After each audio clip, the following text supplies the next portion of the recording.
Ali Monroe here with Ryan Koenigsberg at Levi's Stadium in Santa Clara, California, following the Broncos' second joint practice against the San Francisco 49ers. Ryan, what'd you take away from practice today? Well, there's a lot to take away, but I think the number one thing was Paxton Lynch. For the second day in a row, he was the better quarterback out here. Goes 12 for 12 on the day. No incompletions, no sacks, no interceptions, no nothing, not even a scramble out of the pocket. He was getting back, hitting his back foot, and delivering strikes. And it wasn't just the short check down stuff that we've sometimes seen from Trevor Siemian and then sometimes seen from Paxton Lynch, almost trying to be like Trevor Siemian. These were high degree of difficulty throws, hitting the sidelines, hitting the outs, the flag routes, between defenders.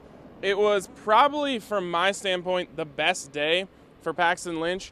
And all of a sudden, after it looked like Trevor Siemian was going to run away with this thing, now, with Lynch heading into his start on Saturday, we've got a real competition again. And if he comes out here and he balls out on this field right here on Saturday, we're right back in the thick of things. And I wouldn't be surprised to see the competition go on longer, if not them just kind of hinting and pushing it towards Paxton Lynch becoming the starter. So, we came out here to California with an idea of the way things looked, and all of a sudden, they flipped the script.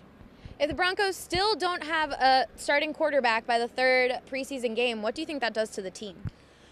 Well, it's tough because if you think that Paxton Lynch has made progress and all of a sudden could be the better quarterback for this team, could be the guy to take them to the next level, then you kind of have to let it play out. You don't necessarily want to make a rash decision based off 3 really good days here in California. You kind of have to see if he can take it on. And put it into next week and then maybe put it through the game against the Packers at home. So one part of me says, you got to let that happen. The other part of me says, man, this team needs a starting quarterback. And honestly, I thought they needed it a couple weeks ago. It would have been ideal. So the longer you draw that out, the longer you push out this decision, the harder it is for that team to mesh when it comes to the early season. Teams are historically worse early in the season regardless. Now when you don't have time to mesh with the starting quarterback, really until the season starts, that's tough on a football team. Things got a little chippy again today. What were your thoughts on that? Well, it was expected, but it happened fast and it happened a lot. Right off the bat, you were on the other side of the field watching the defense. I guess what happened was Justin Simmons intercepted a pass, and Aqib Talib, doing what he's taught, threw a block on Pierre Garçon while Simmons was running it back. Garçon didn't like that, jumped on Aqib's back and tackled him down. But you got to love Aqib. After practice, he's asked about the fight, and he said, that wasn't a fight, that was a wrestling match.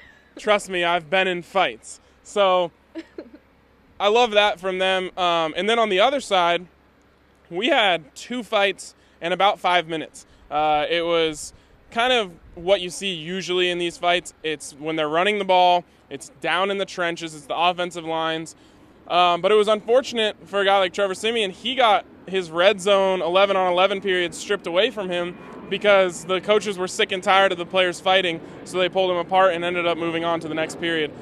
All in all, no one got hurt in these fights. Like Aqib said, it's just a little wrestling.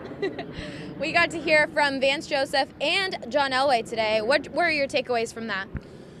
Well, I thought John had some really interesting comments on the quarterbacks. He basically said he believes in the talent of these guys. They're making progress. Kind of all the things that we've said specifically this week about Paxton Lynch without saying Paxton Lynch's name. This is a guy that he drafted in the first round. You know that he wants him to win that competition, and anyone would, because you want the guys that you drafted in a position to be successful for your football team to end up going out and doing that. So I think he saw what we've all seen out here, and he's kind of hoping, like I'm sure any Broncos fan is, that Paxton can come out here and put it on the field on Saturday night. So I thought that was interesting. And Vance, kind of the same thing. He basically said he was very impressed with Paxton today and said he made 3 or 4 really big-time throws. If you go read our quarterback scoreboard on bsnbroncos.com, you'll see the detailed description of all 4 of those really impressive throws he made today, which 4 impressive throws, whatever, it doesn't sound like much. But this is a quarterback competition that hasn't seen very many of those splash throws, those those eye-opening throws that, sometimes you see a college quarterback make and you're like, that's an NFL throw. The quarterbacks haven't necessarily been forcing those throws in today, and I felt like Paxton got into a groove and realized, I'm that guy that can make all these throws, and he just went out there and made them. So we're talking a lot about quarterbacks, we're talking a lot about Paxton, but that's the story out here. That has been the theme, and he's making his late run at this job. The Broncos face off against the 49ers here at Levi Stadium on Saturday at 7 p.m. Ryan, what are you expecting from that game? Well, I'm expecting that guy we've been talking about, Paxton Lynch, to get a lot of opportunities to show what he has. I think the Broncos are going to do something that you're not used to seeing in the preseason, but I think they're going to open up the playbook just a little bit more than you're used to. It's not going to be so vanilla. They want to put him in a position to succeed, a position to do a little more than just the base of the playbook. So I think they'll open that up a little bit. I expect them to try and get the run game going. They've been very consistent in these practices about going for the runs, and you want to see what guys like Stephen Ridley and D'Angelo Henderson can do, because eventually you're going to have to start making decisions on those players. On the other side, I think, again, we're going to be watching the pass rush. I don't know how long the first-team defense is going to be in there, but you want to see who can step in on the other side of Von Miller. And then, again, for them, the run defense. That was the biggest question last year. John Elway said today that he loves the toughness on the offensive line, and he thinks they've become more stout on the defensive line. So there's a lot of stuff at play here, and a very, very important time for these guys who are trying to make the roster, because the clock is ticking, and there's going to be a lot of guys out here trying to make a lot of plays. For Ryan Koenigsberg, I'm Allie Monroy, BSN Denver.